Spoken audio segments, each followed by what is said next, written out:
This episode of the podcast is sponsored by my book, We Stand on the Shoulders of Titans, Amnesia. Hello and welcome to the Grammar of Decline, where I am joined by my co-host Dominic and guest Mike. Today we're discussing David and Hind's study into toy preference and how this relates to the video game industry. So my own history with games was kind of like I got started doing SimCity, stuff like that, Command and Conquer, getting involved on those kind of building games. And later in my life I kind of got involved in more story-driven games like Horizon, Last of Us, games like that. What was your guys' history on video games? How did you get involved? My mum bought me an Atari 2600 when I was a wee little baby, and I remember playing the A wee little lad. wee little baby, yeah. And then I remember playing the among other things, the Roadrunner game, which was my mum couldn't pull me off it. Basically, she had to literally switch it off to get me to stop playing, and I'd scream because I was like 3 or 4. I was like, no, I want to play the game. But then yeah, I was on it all the time, and I do remember that there was an NBA game on there as well, and the ball was just a little square, because the very low Kind of pixel like count. Pong. Kind of like Pong. It was just Kind a of wee like square Pong, but it was only across it the was street. only it was only one half of the court, and it was basically like a big square and a little square, which represented the players, and then a tiny square which represented the ball. Which I don't know why that one stuck with me for this one, but it has. But It's then like yeah, the Magna box. What is kind it of, called? The yeah. Magna But box. then yeah, I got a Mega Drive afterwards, or a I don't even know what Genesis. that If is. well, that's the Genesis, Sega Genesis. If you're anywhere but the UK, I think. Yeah, so Was like Ah, okay. Sonic the Hedgehog and things like that. Yeah, yeah. Was it called the Yeah. Genesis over in It the was. It was Netherlands? the Genesis and the Master System or the Mega No, the Drive. Master System was before the Mega Drive. Yeah, it was. Was Uh, it before? so I thought it was Dominic, after. was it the Genesis over in the Netherlands? I have no idea what that even is, mate. Oh well, Really? it's the Sega console after That the I Master. know, the Sega console. I Yeah, know that name. yeah. Okay. If you played Sonic 1, 2, or 3, that was on the Mega I have Drive. not. Then yeah, you are surprisingly The youngest here, yeah. yeah, yeah. Well, you might know Sega's entry into the consoles as the Dreamcast. Maybe you're old enough to remember that. No, like for me, it started with the Super Nintendo, like just playing Mario, and then it was just a Oh whole lot yeah. of nothing. Okay, That so the was Super Nintendo was about the same time as yeah, it the was the Mega same Drive, same the generation. Master Yeah, System. Yeah. Yeah. yeah. Like, So yeah, I didn't have one, but a couple of my friends did. So I got to swap my Mega Drive now and again with them, and Yeah. play You would that's go more for like Super Nintendo would be for your Mario and things like that, yep. whereas Sega would be for your Sonic the Hedgehog. So it was kind of down to like I felt it was down to mascots at that point, who you kind of supported, where you wanted it. to be a fast Nah, for a hedgehog child, or you're a not slow really focused plum on mascot of a. game. It wasn't just the mascots. I mean, they were Yeah. a big part of it, but there were so many more games that just had the mascots on. I Yeah, mean, you had a lot of the early Final Fantasies on the Super Nintendo. Nintendo. Yeah. Yeah. Yeah. So Zelda as they well. yeah, you had that. You had a lot of the big RPGs as well.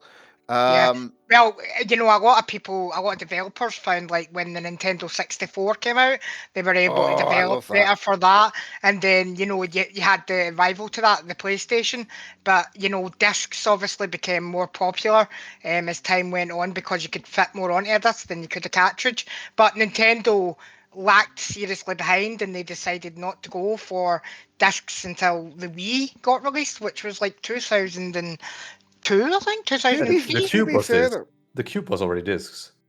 yeah, GameCube. Yeah, the mini Cubos. discs. They were mini discs. Yeah, Yeah, but they they Yeah. were weren't still like discs. full on They But were discs. yeah, discs, yeah. but with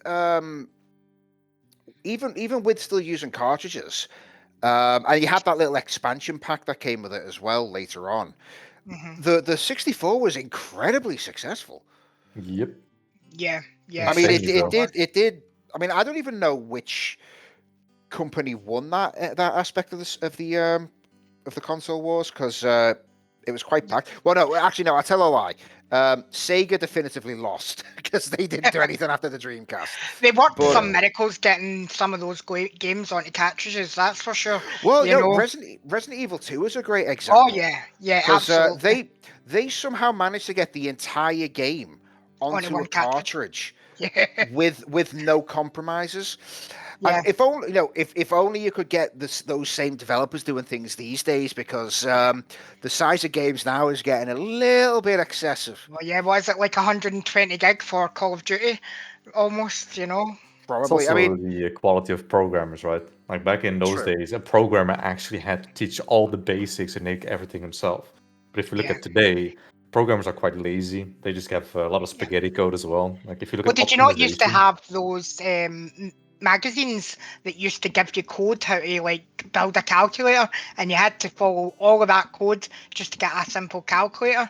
Yeah, but you also That's have to how most understand people it. go into coding. Yeah, exactly. I've never looked at that because I've never coded before, but I can appreciate the work that goes into it, though. Because I mean, bloody hell, there's It is, especially during the 90s, very complicated. Like we have luxury, man. Like we have like all these programs. Like for example, when I was Unreal Engine? studying some, no, I'm talking about Visual Studio Code and Oh, right, okay. like actual things like GitHub desktop stuff, for example. These are very prominent toys for like all programmers. Like any single program will instantly know those two programs because GitHub and Visual Studio Code, like everyone needs them. Right. Unity is more design based. Like you can use it for programming, obviously. Like I made some floppy bird in that because just for fun, right? Like you can make simple things in there and also very complicated things. But every programmer, generally speaking, starts with Visual Studio Code. So for the quality of programming, like the direction we're going in now, is that a lot of lazy development has happened. There's also the money that gets injected. Like more of the passion projects now stand out because it's more about just creating a good game. Like if you think about recent release like Borderlands 4, we have a CEO telling people to get a better computer. Expedition 33 is a really Also good good. example Yeah, of a passion project, because that was made by a lot of ex-Ubisoft devs as well, which Yeah. we all know they are not very good when it comes Ubisoft to. have gone right down the drain now, you know, with the way that they're going with their production values and things like that. You know, Yeah, it's a similar thing with Hollywood, bloated budgets, with kind of coasting along as well from previous do successes. you think that's a problem, but with what is selling rather than what is good story? Well, you do have to go to the source then, right? So I think it was around the 90s and early 2000s where BlackRock really started getting involved with if you want to get funding, like if you want investing. Everything. Yeah, but specifically for entertainment, right? Like if you want investing and you want the money from us, you need to adhere to this certain criteria. And this is something during Trump's regime now has been completely thrown around. But for over 2 decades, you had to assort by the fact that you have to follow this certain ideology, which we now know as the LGBT ideology, the woke ideology, the things everything needs to be more gay. And I think the best example is with Disney, right? Disney movies. The previous CEO just wanted more gay things in there, and all those movies have been flopping. Well, it's like the South Park thing: put a chicken. Yeah, and make that one. It It gay. is true though. But I think it eventually went there. But to start with, it was just investors saying, "Yeah, we want quick and easy profits." That's true. You know, because it's the same thing when it gets to mainstream. Eventually the ideologies came into it afterwards because they got into all of the investment firms and the like. Yeah. But It's the same with European Union's ECG scores. What's that? I don't know if you know what that is. Well, that's what BlackRock. Yeah, that's what BlackRock does anyway. It's those type of things that you have to adhere to these things. And the moment you deviate from that and you just want to make a good game, that's when we see good games again, optimized games, games that work, games that aren't completely broken. Like look at Ghost of Yote. There's already a lot of videos out now that it just shows a lot of bugs and low quality effort. And then you think about the people behind the it. best example I saw recently, because I've not seen the Ghost of Yote ones, but Assassin's Creed Shadows. Oh yeah, that was a perfect storm of that was a crime. Stepping on a rake politically and just terrible coding. The game was barely. I mean, it's what you expect of Ubisoft now. Is the game barely worked at launch. I don't know if it's gotten any better recently. Yeah, but that game, but yeah, all of the political stuff around. Well, that's the thing. Like having learned Japanese and having been involved with the Japanese culture, there were several things in there that were just straight up illegal. Like, What you know what makes that even worse? Because it's like, I hate to say a fall from grace for Ubisoft, but they actually did give a shit back in the they day. did, And I yeah. remember with the first Assassin's Creed game, they took feedback and redid some of the crossbows in there because someone pointed out they weren't the right type of crossbows for that time period, and they went. But this is during, like, Two, I just think. before it came out. They, Was it what? Assassin's 2, I believe, where they did that? No, the first one. very Oh, first okay. Assassin's Creed, yeah, the original, and they did, and they changed it because they actually gave it them. It's like another, a non-game example, but like the first Sonic the Hedgehog film that Oh came No, out yeah, no yeah. idea. They changed years the ago. look of Sonic Well, because it was. yeah, they made Sonic look more realistic and somewhat humanoid, and everyone was like, "What are you doing? This looks horrible." And then the producer said, "Okay, we're taking your feedback on board. We'll delay the film for a little bit." They came out and they did a redesign for Sonic, and it's what you've got now, and everyone likes it. They go like, "Yeah," because they actually cared about it. And Ubisoft did the same thing back in the day. But look, now they keep on parroting that whole, "Oh, we're made of a multicultural and faith team, and we care about this kind of stuff." When they clearly don't at this point. It went from being Well, now genuine to lip it's It's a service. mediocrity in the end, right? a mediocrity. Yeah, it's went from meritocracy to mediocrity. Like, I think the best example, because I was a huge Assassin's Creed Black Flag. Black Yeah, Flag. Black Flag. I know. I was into it until, wow, I think it was. What was the one set in London? Syndicate. Syndicate. Syndicate. Yeah, Syndicate. that was the one. Yeah, that was the last one I played. I couldn't get in because it had the same thing. It was like a release every year. It was like, I'm just playing the same game with slightly different stuff, so I got bored. And the in story end. wasn't that good either. But the main thing is, if you look at True. Skull and Bones, because they were arguing that the seafaring aspect of Black Flag was going to be implemented for years, right? And after 10 years plus of development, we got that pile of garbage. Yeah, because they didn't understand what made it good. It wasn't just I mean, the ship part was arguably the best part of it, but it wasn't it worked in tandem with everything else in the game. And if you don't understand that, it's like a lot of people copy things without understanding what makes them work, and you could then they don't work. I know a good example. There was some director who very much uses the Dutch angle all the time. But he copied it off a previous, like an older director, like I can't remember, like Hitchcock or something, one of the old school directors. And I remember someone pointed out to him later on. I'll have to get his name later for you, but so some critic pointed out later on. It's like, yeah, he's taken it because he knows it works, but doesn't understand how it works. So whenever he uses the Dutch angle, it just looks very out of place. That is actually quite common in gaming. Like, you see a lot of developers take over. I think the CD Projekt Red is the best example. After which we Oh see yeah, a lot of not that. A lot of the staff left CD Projekt Red after like a whole switch. So a lot of programmers and writers left to make their own studio. And now you see, because they were getting sick of the ideology. yeah, like now you suddenly see that whole switch. You see the ideology switch within CD Projekt Red. Like, they're completely captured. Like, I do not have good hopes for their future projects. It's also that, and also, like you say, it's the talent going as well, because all of those ones could use the Red engine, which is their in-house game engine, and you could see it with Witcher 3. It was very well, wasn't perfect, but it was very, very well made. It was a damn good game. Yeah. I massively enjoyed it. But now with Witcher 4, it's going to be in Unity, because that's like the standard one that everyone's trained in.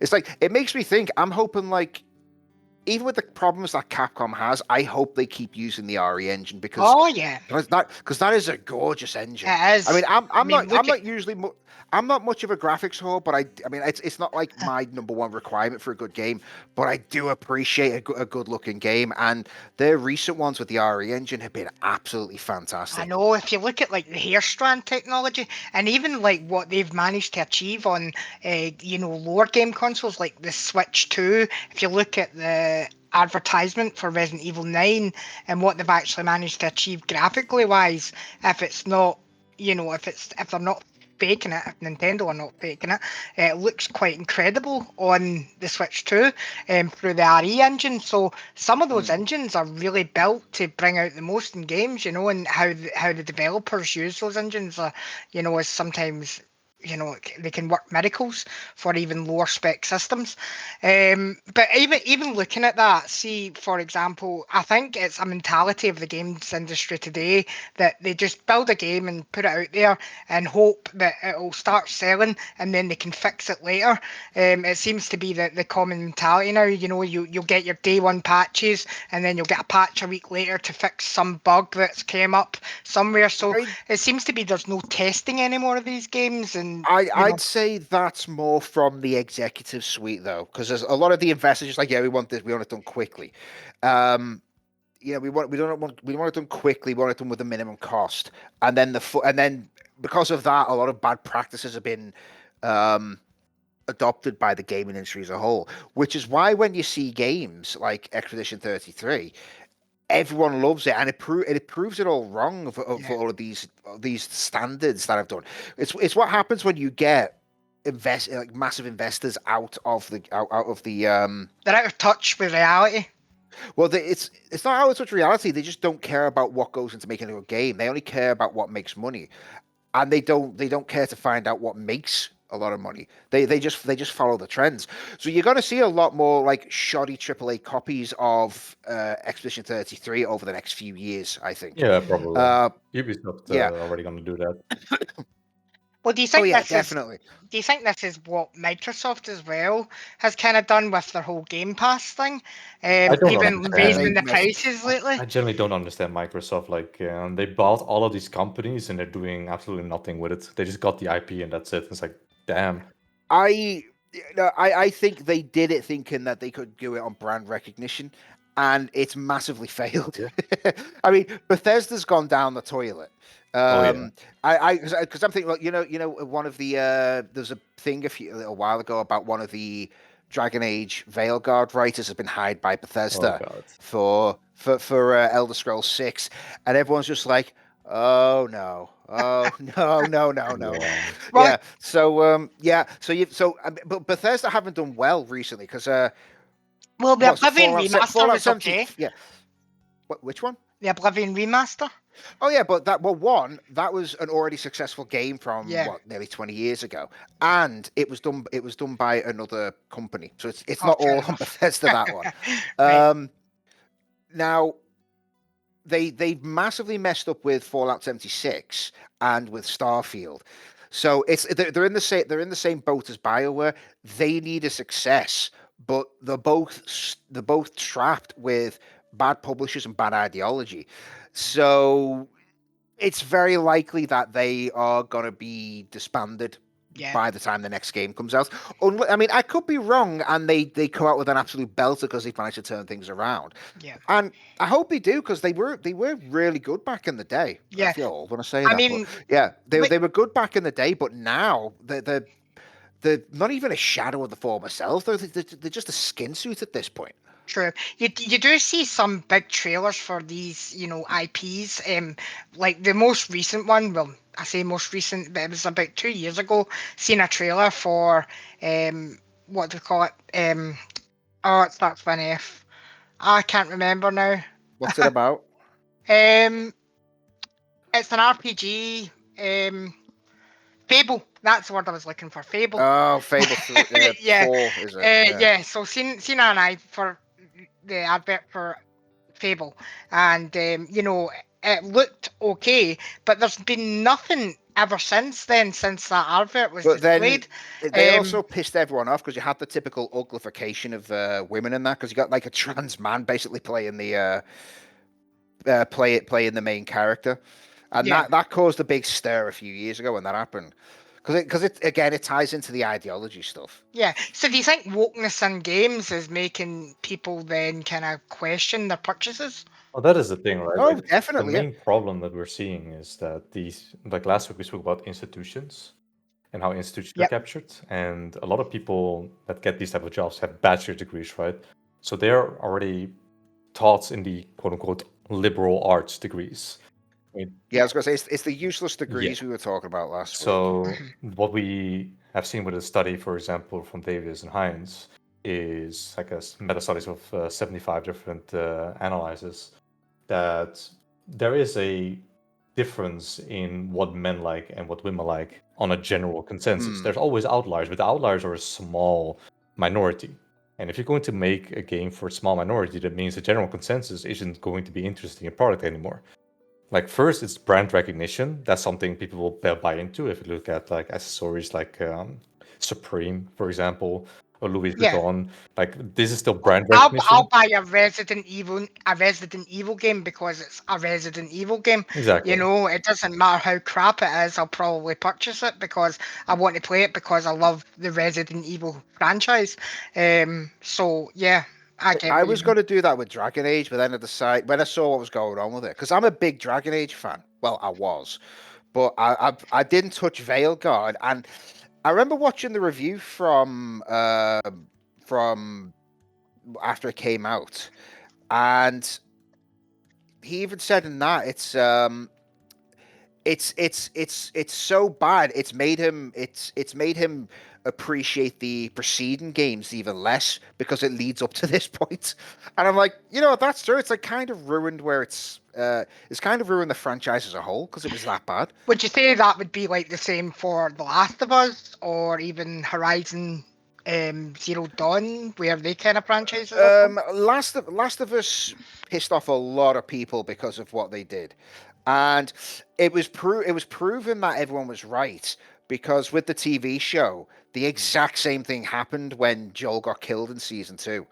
So, it was basically the ideology ruining the game again, and the TV show. It's not just that; it's also like, who is this for? That's the real question. As well. Well, it's for themselves. I mean, it's like I said previously with the Wheel of Time. The guy's doing it to Rafe Judkins was changing all the stuff just to, suit his own agenda. He was basically just using Wheel of Time as a springboard. So again, Neil Druckmann, now that he had full control over the company, was being completely unrestrained in what he wanted to put in there, which was all of his ideological bullshit. Yeah, and we see that as well, like with the third wave experiment that we spoke about in the first episode. When people get this feeling of power, they tend to get out of control.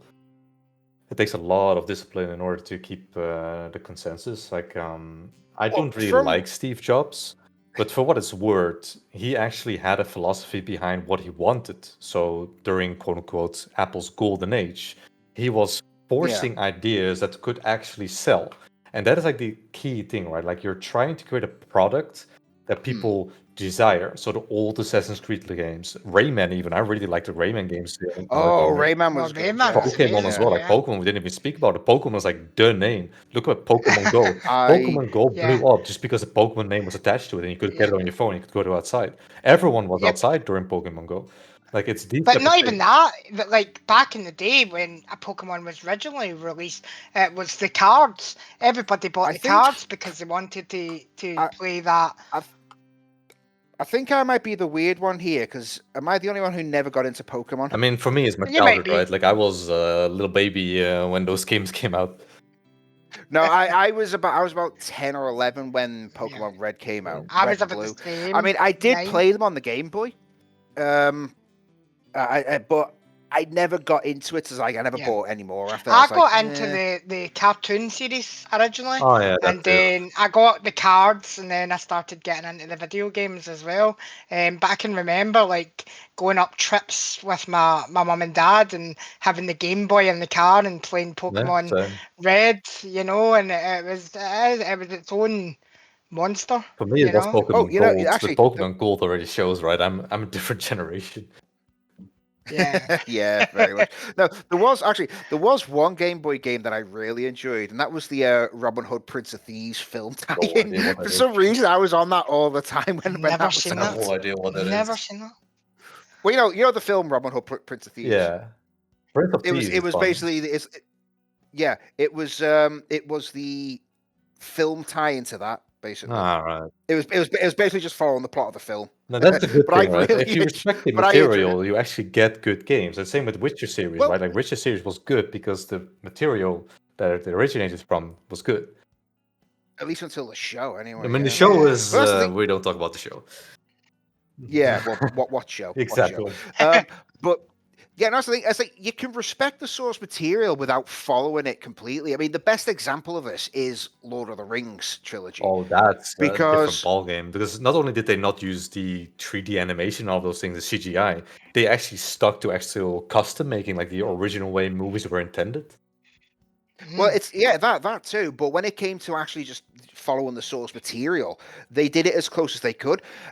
They call a lot of stuff like Tom Bombadil, the Scouring of the Shire, loads of stuff like that. But most people are fine with that because, well, you can only fit so much. Even with the extended versions, you can only fit so much of it, and some of it just doesn't translate well to a film. So people understand that you're not going to get a one-for-one adaptation of it, but as long as you make an honest attempt for it, people don't mind. It's when you get stuff like We have to talk about The Wheel Hobbit of now. Time. You have to bring up I've Hobbit. never actually watched the Hobbit. okay. I've never actually watched the Hobbit trilogy, but I know a lot of people didn't find it as favorable as the first So one. the Hobbit Hobbit. wasn't it because it's stretched out? No, it's not just stretched out. They were forcing a romance between Legolas and it was completely unnatural because obviously in the book. Was Legolas even in the Hobbit? Because I've read the book. Yeah, but that's the thing. I Like don't they're remember. forcing things. Like there was romance between a dwarf and a human. Legolas got involved and became romance attraction. Like that's it. You're not respecting the source material anymore. You're trying to push some very It's cheap writing. yeah, it sounds like they were trying to get just another big name Yeah. in there. Like get Orlando Bloom in. Well, it's also Yeah, like can I I- actually got the edit where they removed all the things that are not in the book, and now this The Hobbit is actually a good series. Someone actually Let me just edited it. understand something real Yeah. quick. Obviously, what we're discussing there about Lord of the Rings, that was a book that translated into a film that then went into a game franchise, correct? Yeah. But what about the opposite way? So what about game franchises that go into films or go into books? Do you think they translate as well? So, Well, like, for example, Silent Hill or even Resident Evil as an example of that? On both ends, you've got it's a very spotty record in both directions. I mean, for me, it's a guilty pleasure, but even I know that the '90s Super Mario Brothers was an objectively bad film. That was a really bad but film. yeah, I mean, while I enjoy it because I watched it when I was a kid, and I do enjoy it as a guilty pleasure, but it's not a good film. No, it's a not really good guilty film. pleasure. That's a really. That's Yeah. just more But it's like, people again, you've using like an IP and creating their own story, right? That's the whole problem. Well, Yeah. it's not even that. I mean, well, partly that, but also it's just like the thinking that they thinking that it can easily translate from one medium to another, which isn't always the case. And two, they're often banking on the IP just being a big seller on its own. That's what they're Because backing a on, lot of yeah, it goes and to it never minimum works out. effort. Yeah. I guess if I mean, it does sometimes. If you look at the recent Sonic films or the Mario The movie Minecraft from film as well, right? couple Was years quite ago. successful. yeah. Yeah, so there is a market for it, and you can do stuff. I mean, they even made a Tetris film, which apparently did quite well. I mean, I don't know how you make a film about Tetris because I've not Yeah. seen it, but What was that but- whole thing with Minecraft that people were going crazy in the No idea. theaters the in chicken. America? No, that was just a social media thing. They're all acting because someone went crazy during like the whole chicken jockey thing because that's an achievement in Minecraft. Oh, And so when Jack Black goes chicken jockey, and some people go like, yeah, we recognize the meme, and then people were just taking it and taking it further and further. I mean, people were ruining theaters. Someone actually someone stole a chicken and actually took it to the theater and pulled it out from under the coat and held it up during the chicken jockey Crazy. thing while there were fireworks going off and popcorn being thrown about. So it's like it's people just being stupid for the sake of everyone else's. It's like it's like the whole social contagion thing. Some idiots do it. Some more idiots try and do it even more idiotically. That is So it crazy. was just a stupid thing that got even more stupid. I think for me, in my opinion, books to films to games translates better than what the opposite does, because you can see a lot of successful franchises that have done that. For example, I could use Harry Potter. The books translated well into films, and then the films translated I think well that's into more games. due to the nature of the writer actually needing a long track record of actually proving himself or herself into becoming like an established writer. Like if you look at Sanderson, but obviously J.K. Rowling as well. Like the Harry Potter series, like these games. A good example from in the game industry is Amy Hennig. Oh yeah, She was in Naughty Dog. She got kicked out eventually by Why? Druckmann and some of his cronies, but she was responsible for a lot of the Legacy of Kain series and the early Uncharted's. It's like you say Kane And Soul Reaver. Is that am I getting mixed up there? so the Soul Reaver series as well. So she is. I don't know where she is now because I've not paid attention, but she is very, very well regarded as a fantastic writer in the gaming industry.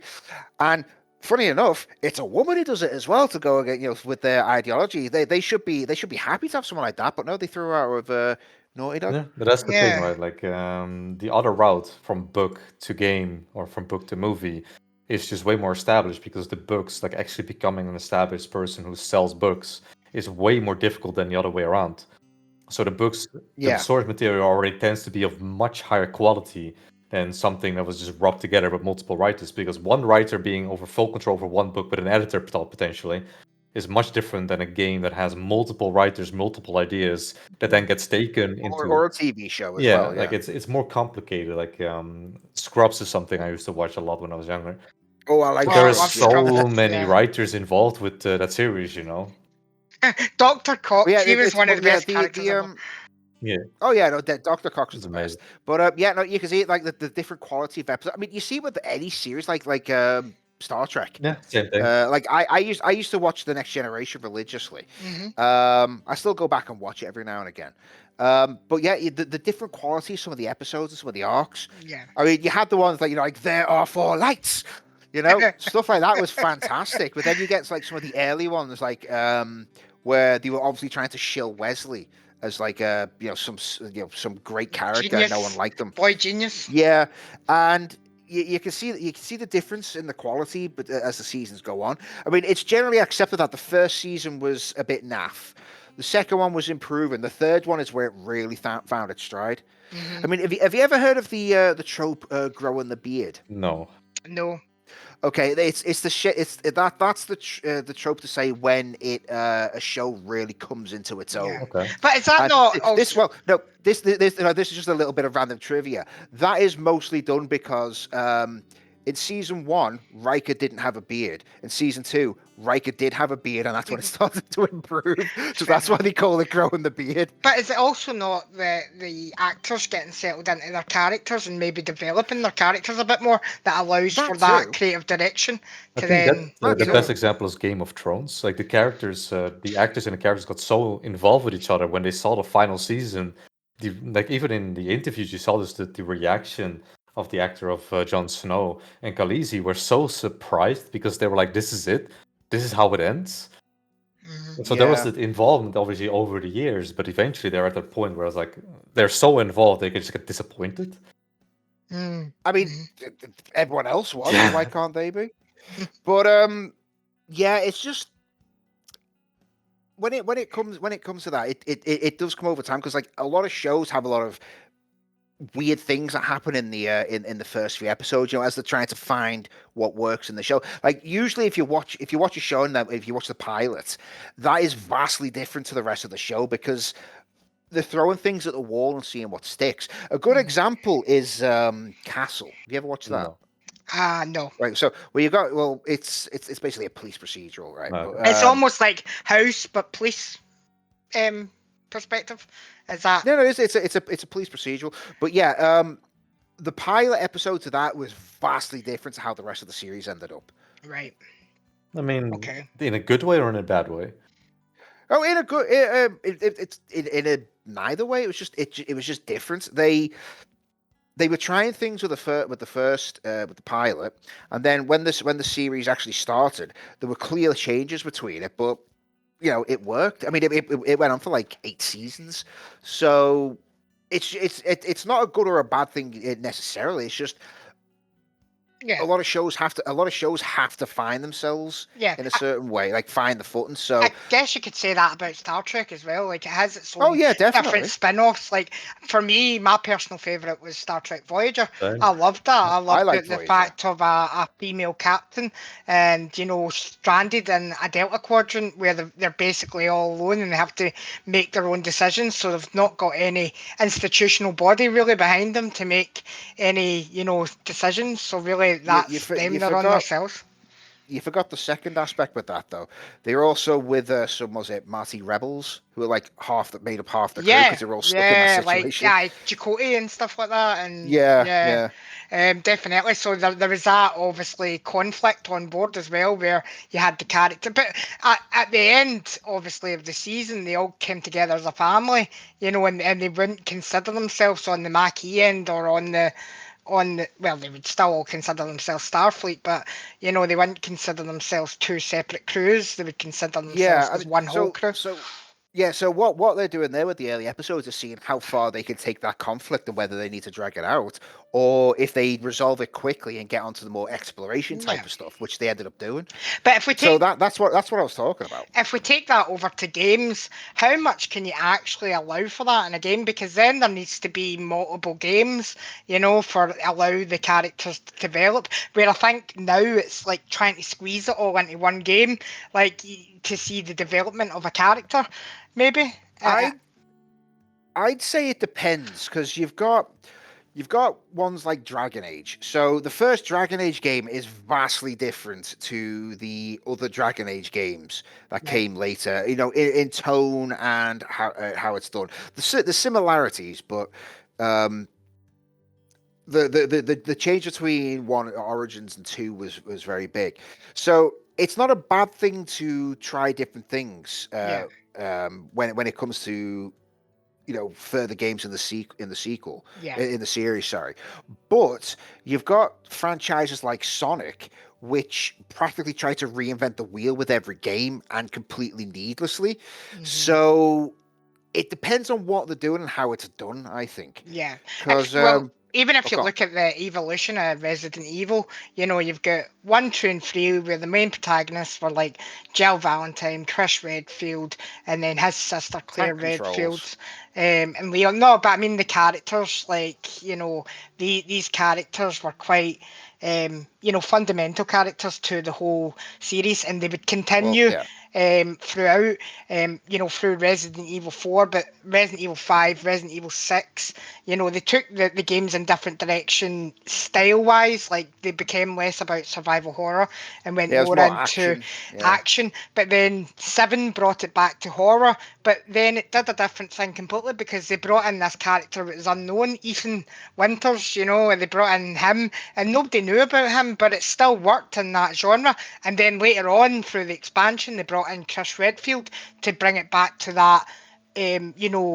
those pivotal characters.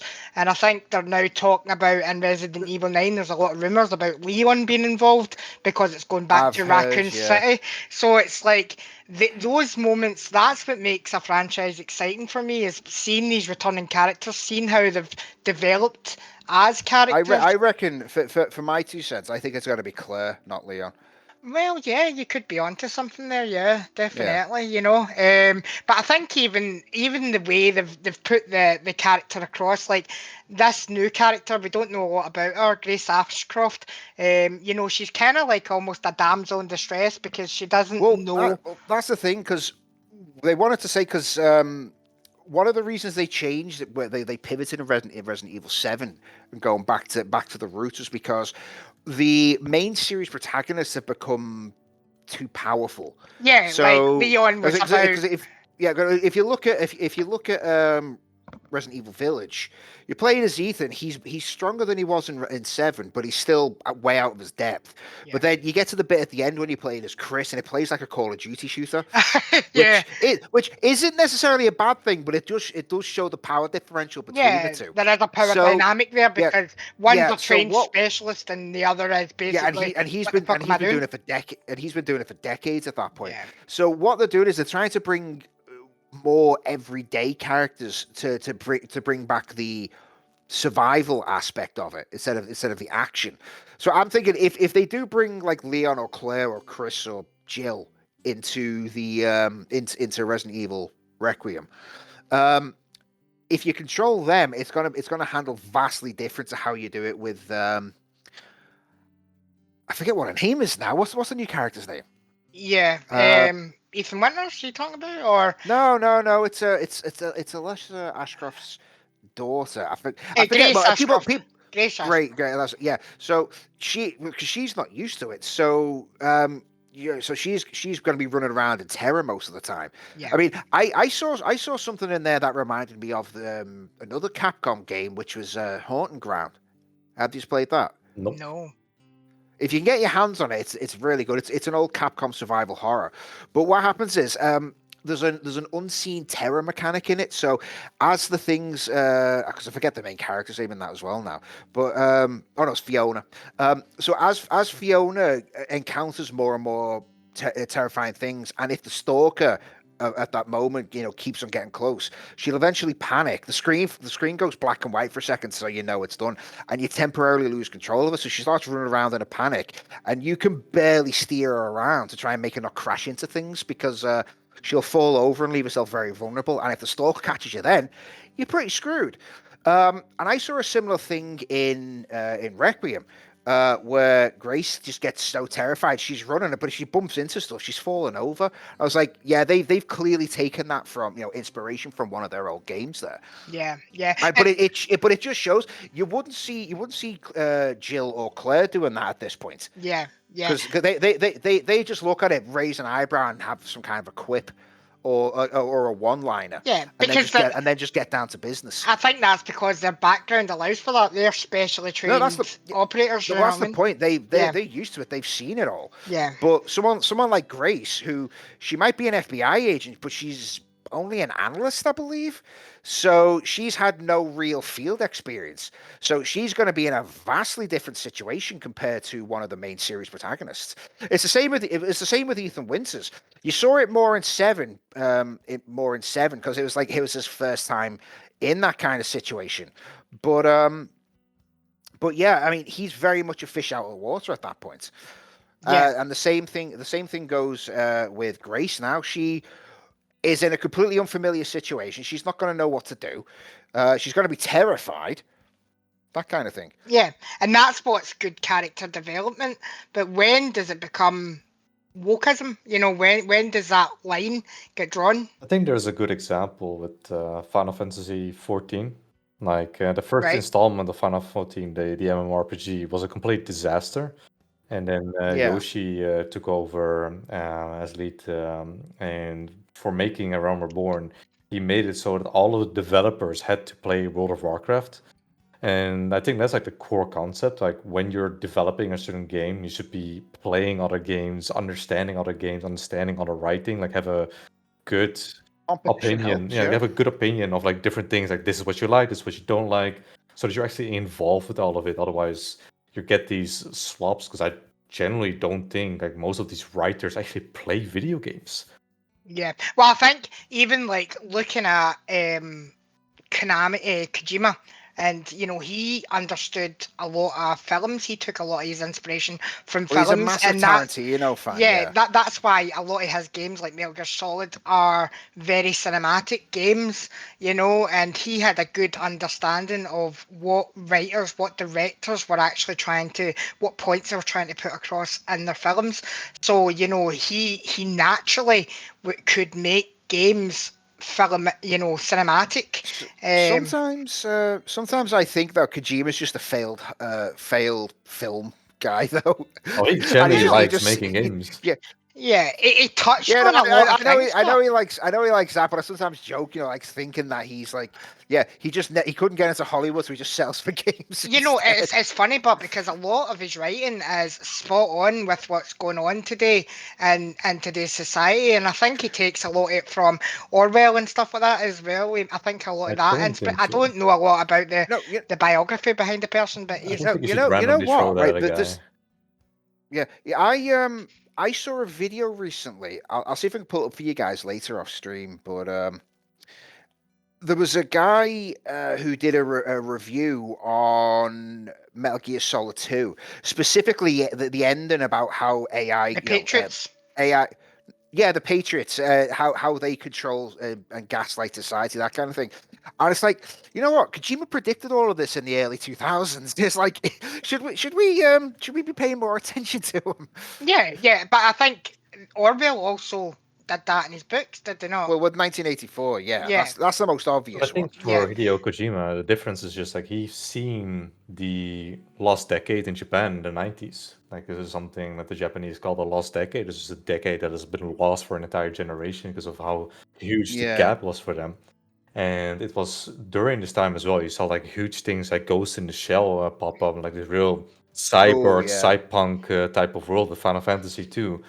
Like I think that's more where he comes from. Like if you look at his game and you look at the situation of Japan, like the culture in Japan, the otaku phenomenon became a really big thing in the 2000s, right? Like it was already a thing in the 90s, but in 2000s it really kicked off, which eventually led to I all sorts of issues that went all the way to Hikikomori, right? Where Well, they had a big crash in the 80s, didn't they? Because you remember the whole thing was like used to be Japan's going to take over the world, yeah, and then they had a big crash, and then it's like they didn't quite go to a non-entity, but they were massively what's the word? Massively less influential on the world stage after that point. yeah, they also got a bailout, like similar to South Korea. The 90s was a huge thing for the IMF in East Asia. Oh, I didn't know that. Yeah, South Korea had a they went into bankruptcy almost. Like the IMF completely bailed them out, and that's why they had to severely change ship. Like, What, you mean the entire country was going yeah, bankrupt? Oh, like okay. the situation in Japan and South Korea in the 90s was really bad. Like IMF Well, made it so that South Korea had to follow a certain structure in order for them to get funding again, because they kept getting funding, but it kept going the wrong way. And I think like a Well, at lot least of at least influence, they've sorted it out now, not yeah. really if you look at the current state of South Korea. No, I meant Japan. Sorry, not Japan, South even Korea. Japan, like the new prime minister, for example, woman. Um, I've heard about the whole African refugees thing. yeah, it's just that they are very worried that the Japanese culture gets taken over by a foreign culture, and I'm like, that's respect. Like, it's good that you talk about these things because it is important to understand that if your culture is weak and if your culture itself is meek and doesn't actually stand for itself, you just get taken over by a more dominant Yeah, culture. it just gets swallowed Yeah, up. that's Yeah. what you see in okay. Europe, like in the West. What you see now is that our cultures are meek, weak, and pitiful. And when you see a more dominant culture like Islam come in, like, yeah, we're going to be taken over. Like, there's more people converting and there's more people open to the ideas. Like, okay, like, it's same with the Orthodox Church. You see more people going to the Orthodox Church because they are associated with Russia, like a more manly type of church. So then that's what kind of people are searching for, like this actual purpose, this dominant culture, like this strong culture that actually stands for something. Western culture doesn't stand for that, and it represents itself in video games and movies. This very meek and weak culture is represented in almost everything we consume the past 10 years, with all consequences, to be honest.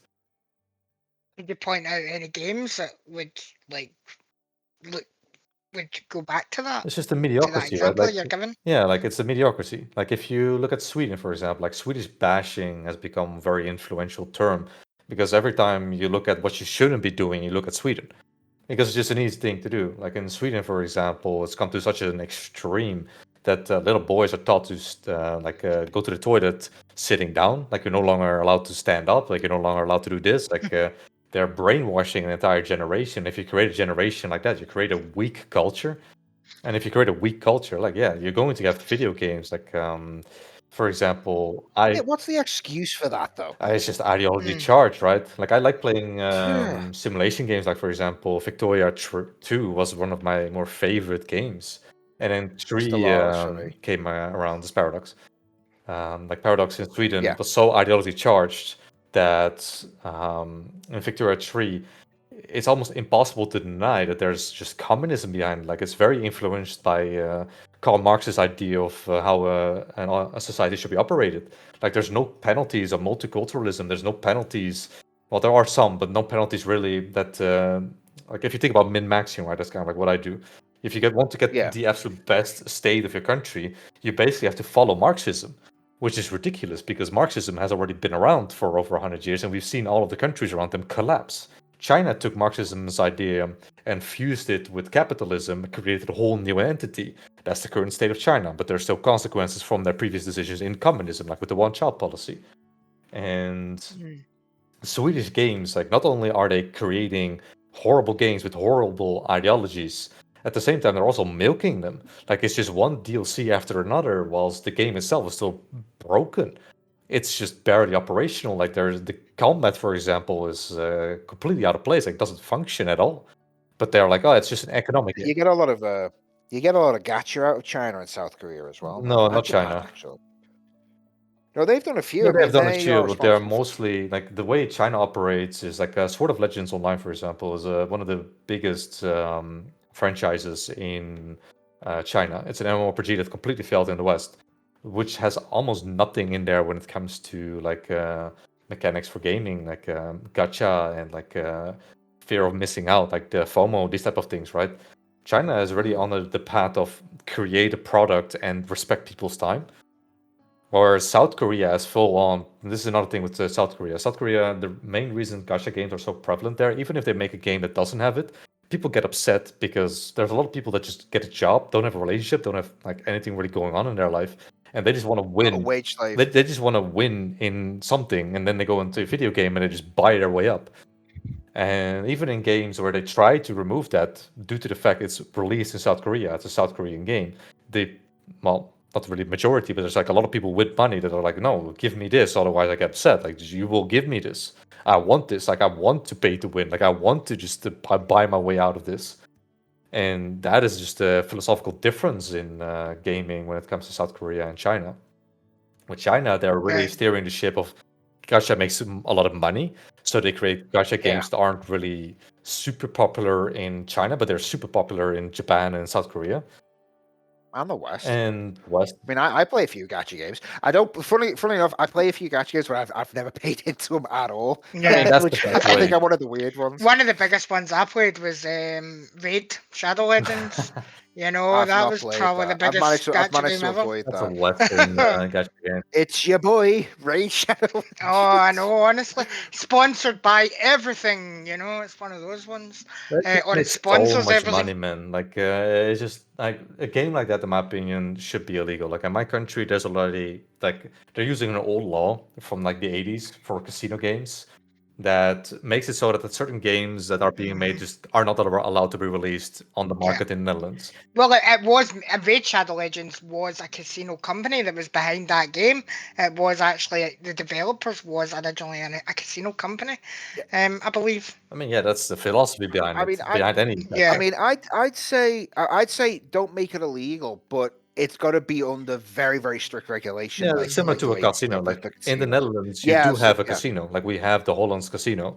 It's just that there's serious regulations in how this casino is allowed to operate, and video games should have the same like quality control. Like look at FIFA, for example, the player cards. I fully disagree with this. Like every year a new game, and you're getting hundreds of thousands of euros from like certain players. Like Cristiano Ronaldo, for example, was a huge player that everyone wanted to have. So everyone was just pulling packs and pulling packs and pulling packs. I'm like, I think this should be completely banned because this game is accessible to children.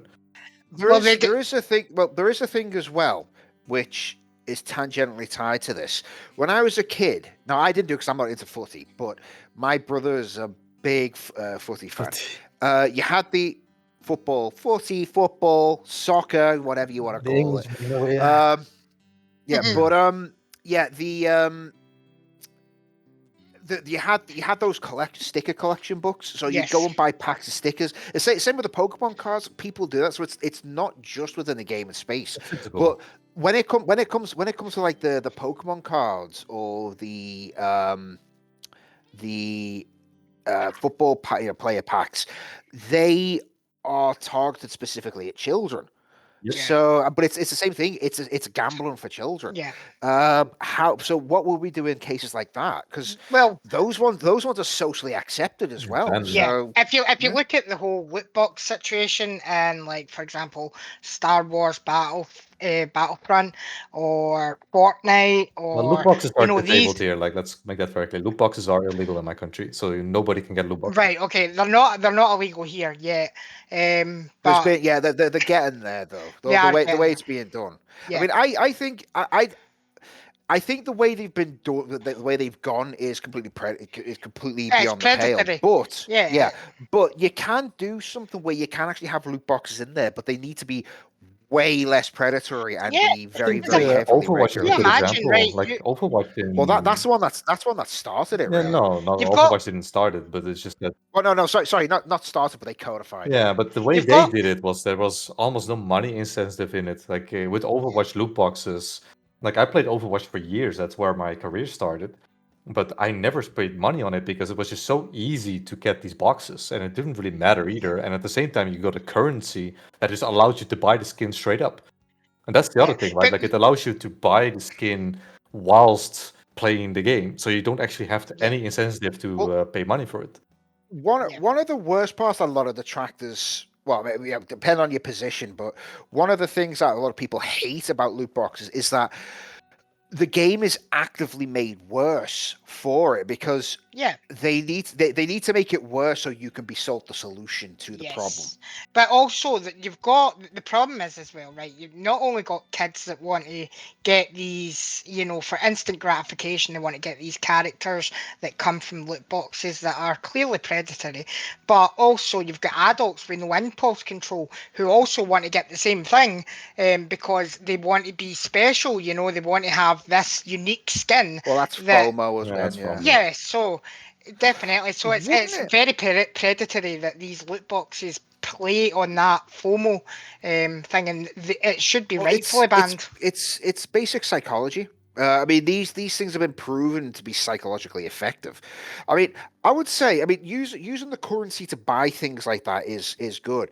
As an alternative. So you might not get it immediately unless you're very lucky, but you can eventually get it if you put the work in. Yeah, exactly. Which Well, that's is what fine. that's what old games did. You if you completed, I'll use Resident Evil as an example. If you completed Resident Evil 1 in a certain time with using a certain amount of items, you would get the rocket launcher infinite unlocked. That's a different example though, because there's no gacha in that. There's no. Yeah, no, but what I'm saying is you worked hard to get that item or to get that thing, whereas some of these other things are locked off by having to buy it. With the gacha one though, it's done in such a way that the only real effective way to get it is to pay in. Well, you do need to So talk it's about essentially pay to win. the elephant in the room here, which is the fact that these video game companies and like-minded companies have hired psychologists for years.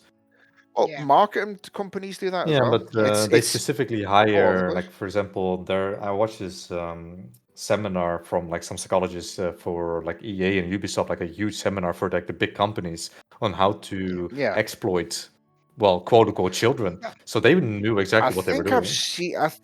I think I've seen that somewhere. Would it surprise you to know that the supermarkets do the same thing for people going into no, the stores? anything that does advertising uses it. But it's more like the harm. Like the harm aspect of it needs to be exposed. Like you see a lot of people with growing up in video games starting to accept the fact that it's normal for there to be casino elements into a video game, which I completely disagree with. I think that whole system should just be banned.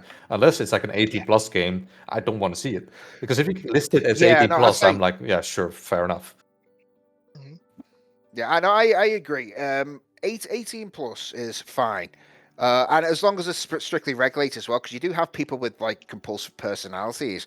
So maybe having a limit on how much the casino aspect influences the game. I mean, that's the same as a casino, right? A casino doesn't have that either. So at that stage, you are responsible for your own self. Like if you cannot have the responsibility of not buying the game, because that's step one, right? It is a buy-to-play game.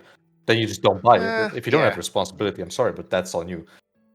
Yeah. Okay, no, fair enough. I get you. But then how can you stop kids buying these games? Because at the end of the day, you've got Yeah, but parents can't control what their kids do. Parents don't know When what it their comes to kids are doing buying online. products, yeah, like my brother, for example, is very influential on like the things that his son can do. Like he's very free to do a lot of things.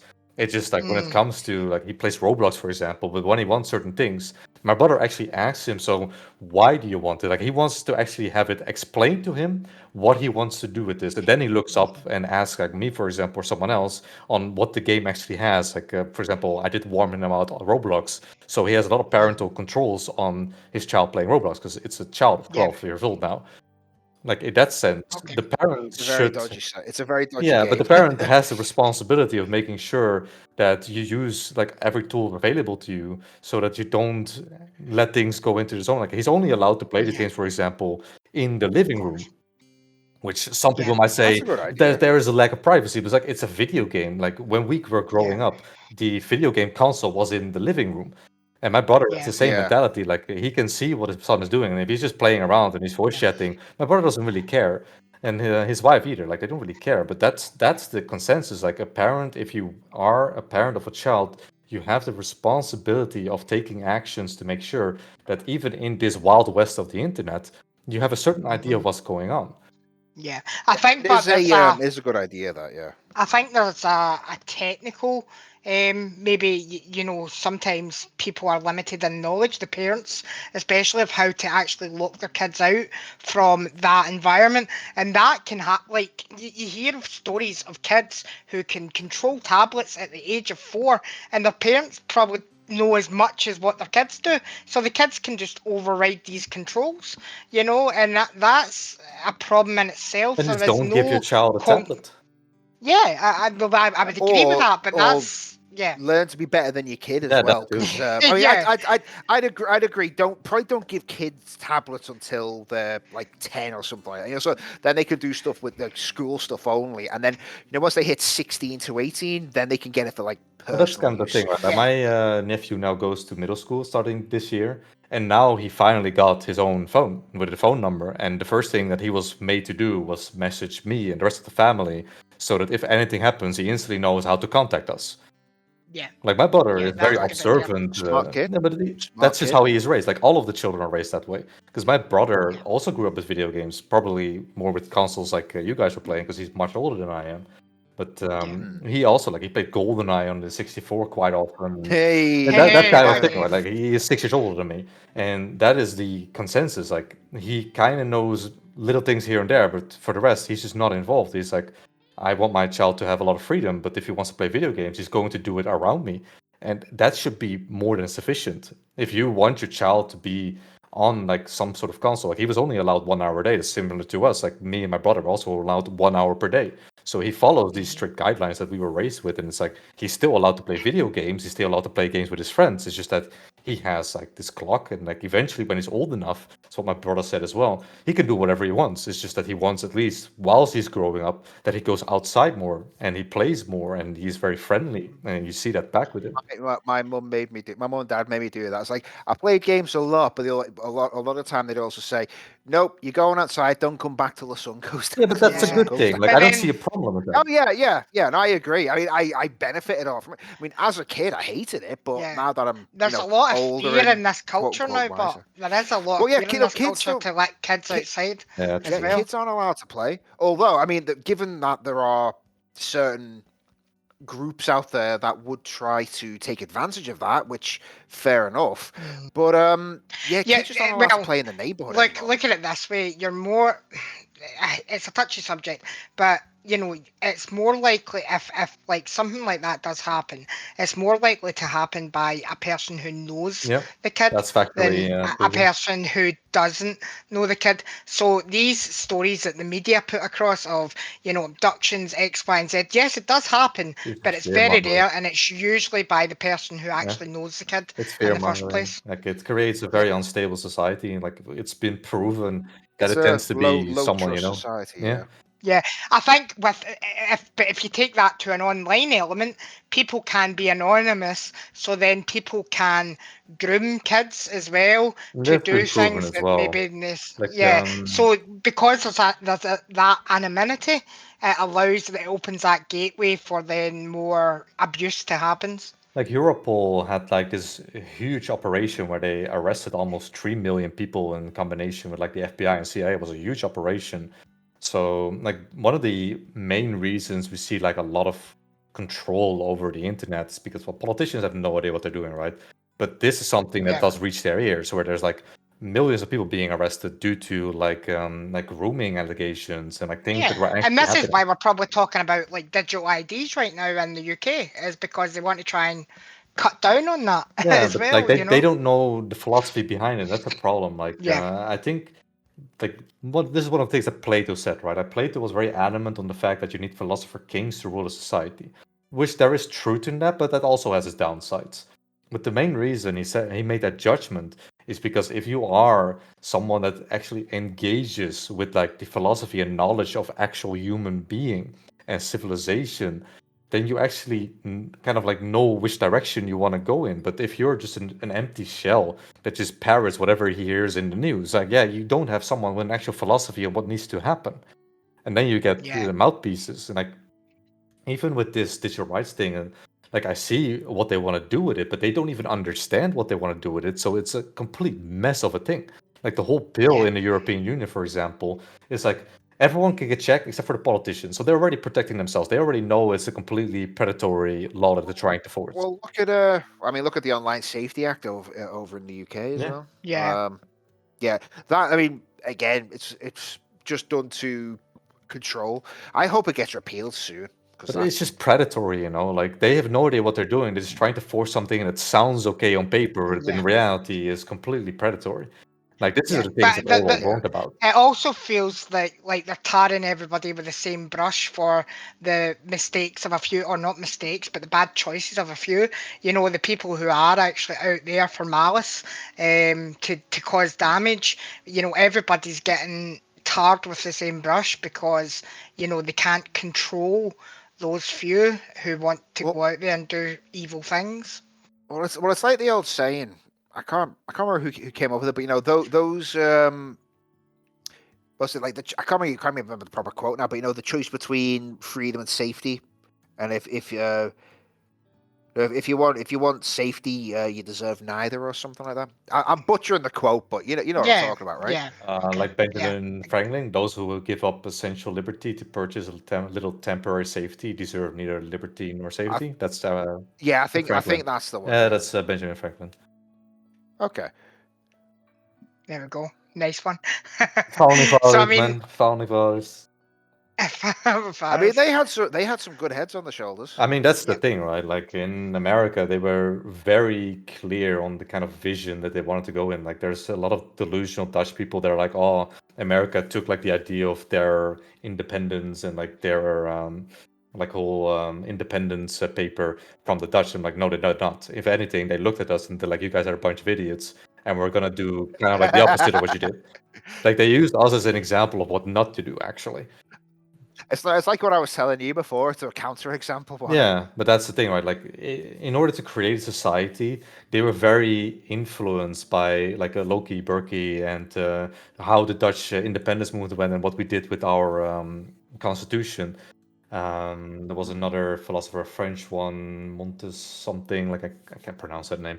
But these are the people that influenced their decision making, and that's kind of like what stems from like a good consensus on how to view creating a society. Like Polybius was something that got completely spread around within the founding fathers and all the people around them, because they made it very clear, like, this always repeats.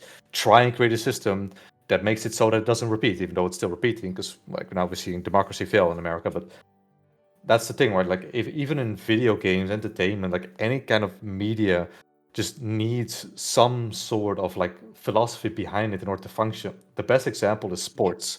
If you look at football, specifically the English national team, you guys have the best players in the world, but you're absolutely dog shit when it comes to playing the game. Like, you haven't won a world championship in like what, 70 years? That's a fair point. It's because it's too much money in there, so it's like But it's also the more philosophy, spectacle right? than Like, it's the philosophy of what you want to do with the game. Like, if you have a football philosophy, you look right nowadays, like if you look at tiki taka, that originates from Johan Cruyff, right? in Barcelona. He kind of Okay. like created the initial ideas for it, and then Guardiola went all the way with it, right?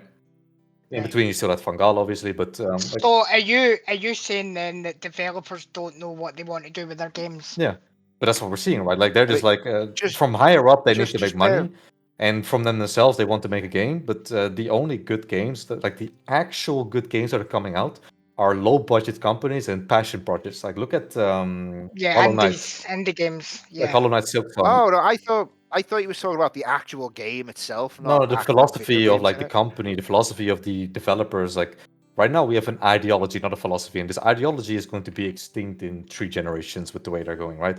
They have no birth Fingers rates. crossed. They have like all the birth rates that we're seeing in the West more commonly come The from traditional. self-destructive. Yeah, like the Ouroboros that eats his own tail.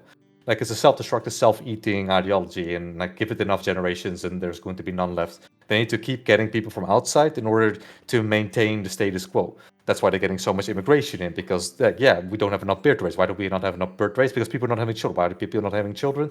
Because you're creating an ideology that is not healthy for people to have children in. Like the philosophy. And it actively goes against the family. Yeah, as like the well. philosophy of the modern day West is quite similar to what happened with communism in like the early 1900s, right? Where they completely turn around the family structure, and it's like you're a child of the state now, and communal nurses will Yeah. take care of raising you, and it completely collapsed on itself. And then Stalin had to completely turn ship and create a direction that was actually now we focus on the family. Abortion became illegal. Like, Well, again, it's like not Japan, China with the one-child policy. They very quickly messed up with that, and then had to pivot. no, that wasn't quickly at all. It took almost 40, 50 years. Well, no. When they realized it messed up, they had to quickly pivot. Yeah, but that's like it was almost 2 generations later. That's way Yeah, too the late. damage had already been Oh, done at right, that okay, point, yeah, kind of fair thing. Like It's not until it looks like it's not until the damage done is when they start realizing, then they start having to correct. And we're probably seeing that within the games industry right now. There's a lot of damage has been done by I mean, these you already narratives know. that are being All sold. these companies are being sold to China. Like Tencent is buying Yeah. companies. Saudi Arabia just acquired Yeah. EA. Like all these companies are just laughing at the West and we're like, oh, we're just Yeah. gonna buy the company. Well, is EA Well, not there's- getting taken over? I just said it by Saudi quite Arabia. soon? yeah. Yeah. And funnily enough, Trump's son-in-law as well somehow got a share in Really? it, which is Oh, fun. wow. Yeah, so some friends of mine are like going. I was like, "Oh, Trump's trying to take over the game." It's like, no, it's a son-in-law. I don't think Trump's got anything It's to just do money, with man. it.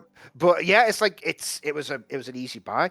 But there's been talk like Tencent, because Tencent was big in Ubisoft, buying out a bunch of Ubisoft as well.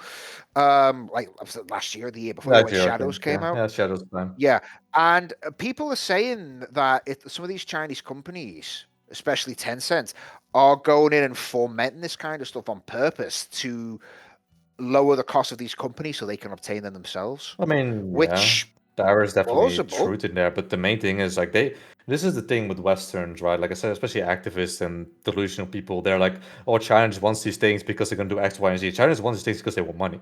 Like China for the Yeah. past 5 generations has fully operated on just make money.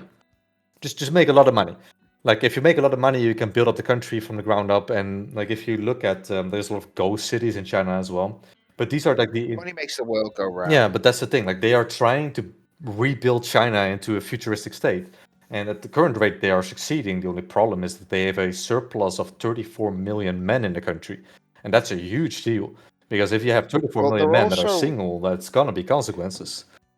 Well, and their economy isn't as stable as they'd like it to be. Well, they've got a lot of infrastructure problems. Yeah. So But then it's going to be very hit or miss with them. They'll either succeed in completely, or they are At least gonna. they're trying. That's the thing. The West is not Yeah, even trying. yeah. Like if you look at the European Union, we're not even trying.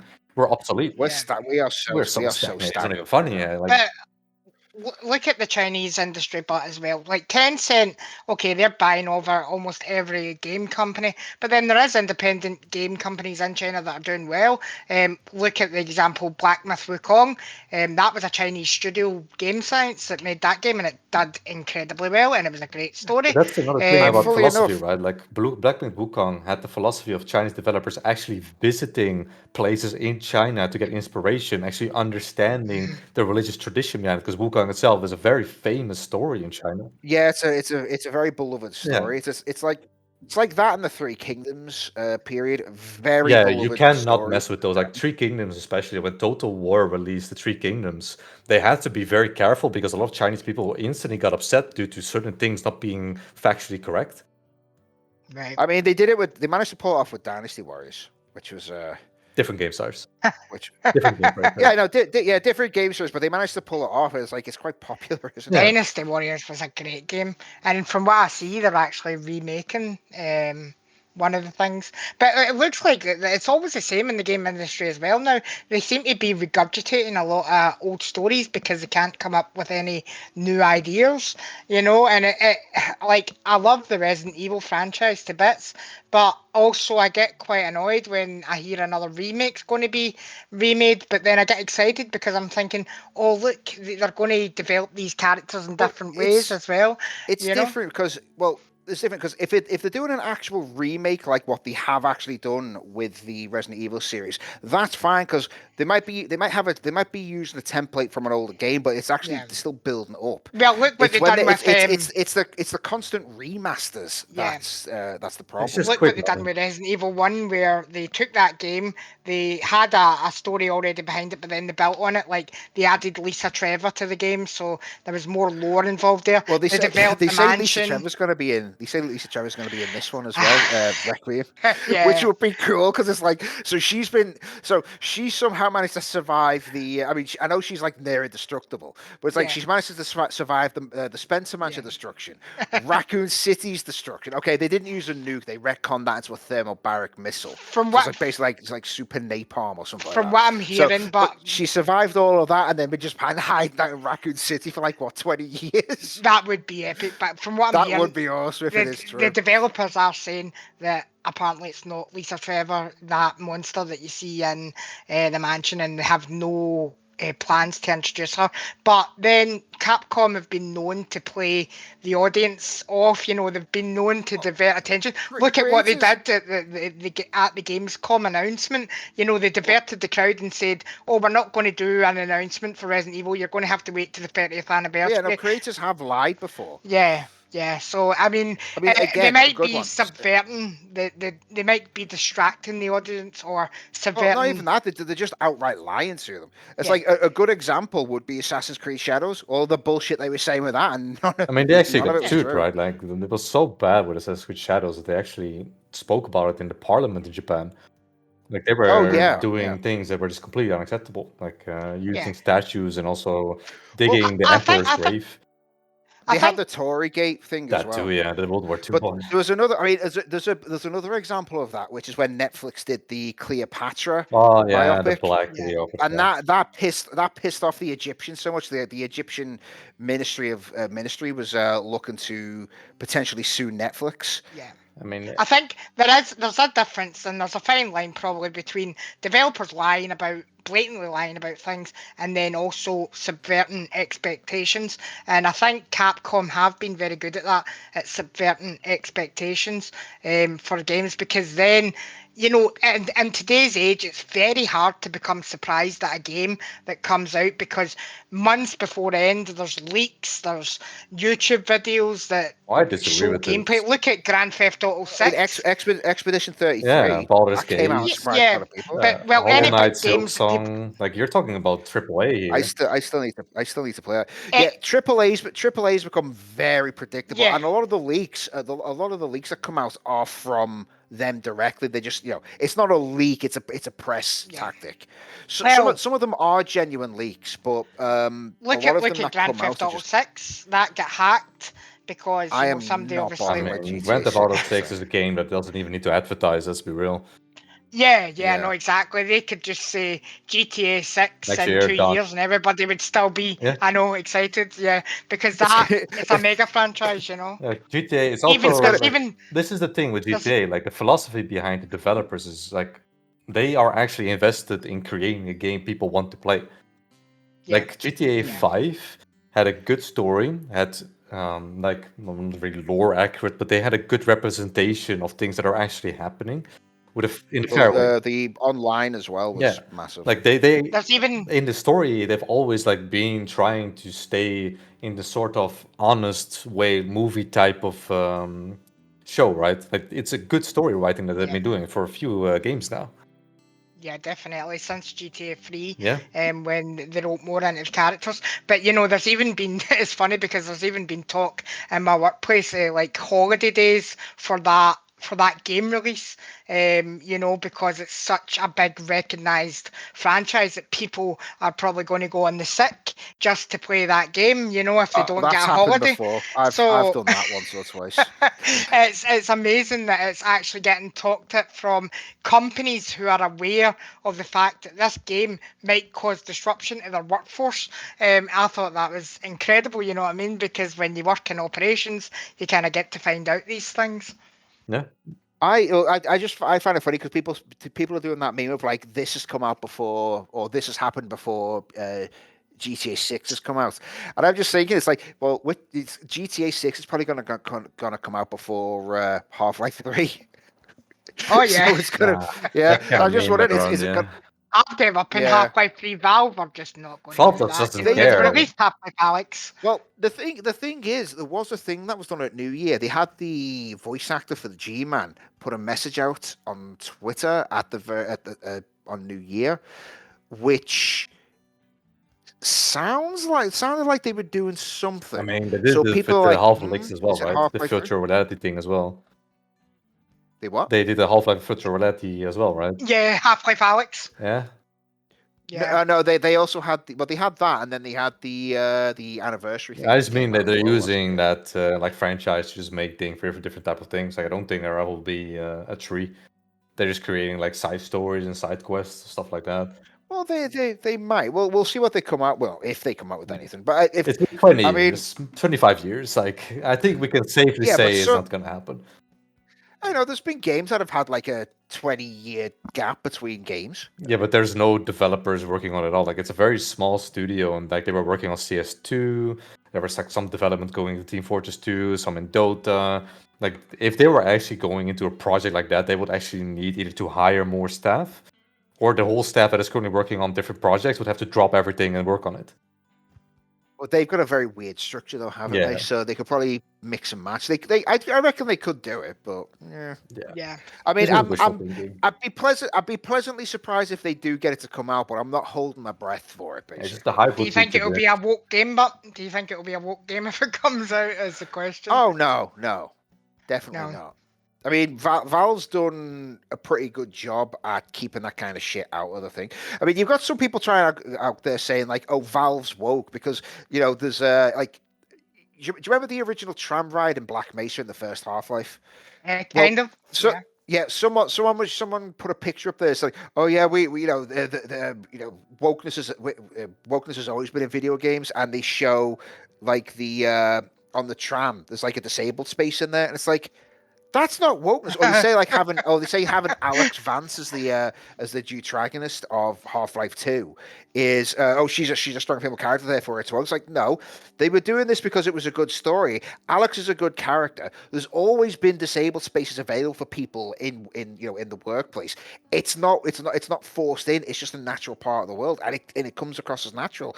But they're trying to claim that it's like, oh, this kind of stuff's always been woke. It's like, no, it isn't. There's a difference, and you know it. Yeah. They're being disingenuous. And that is So- kind of like the reality of everything that we're seeing today. Like Yeah. the ideologies, the philosophies, like everything. The end stage of capitalism has just been you are the product, and we see this with subscriptions. We see this with DLC, with everything that we're seeing nowadays. Is just like you are the product. Even if you don't think you're the product, you are the product. You play a free-to-play game, you're the product. If you have a phone, you are the product. Like I think Game for Pass. I think Game Pass has proved that as well. Like you are the product kind of thing. You're buying into a subscription model. So yeah. it's just always the money goes up, and eventually the money can't go up anymore, and we're kind of reaching that stage. Like we've seen the end stage where it's almost impossible for like stock shareholders to still make a massive profit that they used to have, and that's when things just collapse with companies and everything. Yeah. Well, my hope is that they will abandon all of the game companies, because there's got to be a crash coming at some point very soon. So my hope is that they will just abandon it We've all. already had as, a few like, depressions. Let's have another one. Why not? No, I'm not. I'm talking about a game crash. That's already Specifically. happening for AAA. Like, they have to sell the companies because they're making bad Oh products. yeah, no, but 1970s. no, I mean this is. I think it's like the start, but I mean like when it gets in full swings, we get into a full-on game crash. like back in the 80s, Yeah. and all of the investors will then bugger off, and it will just allow people to do passion projects and actually just make the games again. Like more games like Expedition 33. Yeah. That's The gonna be Great bad. Reset. The Great Games Buy Reset. gamers for gamers, basically. Yeah, I hope the same thing. I hope that the games industry can reset as a whole and start making It'll great survive. games. Yeah, and it will survive what's coming. I think what some great developers like Capcom are doing with their games, where they're kind of making natural progressions with their characters, is great. Like Resident Evil 9 Requiem. I'm really looking forward to that game. There is To see there what is happens. one remake. Yeah, there is one remake I am particularly hoping that Capcom will do though, and that's a remake of Code Veronica. Oh yeah, 100%. Yeah, and that is just so I can watch the Wesker versus Alexia fight in the RE engine, because that would be amazing. I mean, I was amazed by that when they did the updated version of the Yeah. PS2 where Wesker actually fights back. I know. And they could quite imagine with the Code Veronica remake as well, like if they did the Resident Evil 1 remake mansion, how where that fight takes place in Code Veronica, takes place on the mansion one, so if they made that look the same like they did for Code Veronica for Resident Evil 1, that would be amazing. I would love they've to already see. done a remake for Code for Resident Evil 1. So if they did another one, it'd be a remake of a remake. No, what I mean is like see in Code Veronica when they fight Yeah, no, they Alexia. had the imitation of the mansion. Yeah. So I would love to see that remake mansion and the remake of Code Veronica, if that makes sense. I'm pretty sure they'll update it. I mean, they're not going to use They're not going to use the old GameCube or PS2 graphics on it. I'm pretty sure they'll do it in the RE engine. Yeah, Come on. pretty much. But no, this was a great episode to discuss gaming, and I think we got some good points across. And I thank you guys for the time you took today. This episode of the podcast is sponsored by my book, We Stand on the Shoulders of Titans, Amnesia.